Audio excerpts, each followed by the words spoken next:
Rate जास्त जमिनीनंतर कसे वरती चालले जोरात बोला कसले शहाणपण दिलं देवाने ज्यांच्याकडे असं त्यांनी इन्व्हेस्ट करावी ती म्हणजे भविष्यात तुला तिथून उगवणार. Praise the Lord. देव शहाणपण देतो तुम्हाला वर येण्याचे पण तुम्हाला दिसत नाही मार्ग समजत नाही म्हणून आमची परिस्थिती होत नाही. Praise the Lord.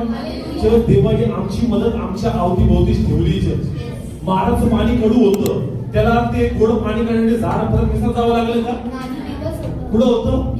त्यांनी प्रार्थना केली देवाने त्याला शहाणपण दिलं ते डोळे मोकळे केले आणि उपाय दाखवला. Praise the Lord. चर्च आमची मदत पण अवतीभोवती देवाने ठेवली.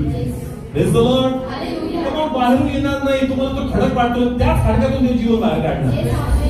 Praise the Lord. तुम्ही लोकांना देव बोलतो कुणी मोकळं करायचं कोणाला स्वतः कोणाला अकस्मात संकट येतं ना बुद्धी काय पडते थोड्या वेळासाठी प्रार्थनेला बसा म्हणा प्रभू जे काही मानसिकता बंद झाली जे काही विचार हवी होऊ लागले मी सर्व त्याचं कार्य माझ्यावर बांधून नाश करू तमाम तेच तुम्ही ते बांधाल ते बांधलं जाईल तुम्ही स्वतःला फ्री करा तुम्ही फ्री होणार.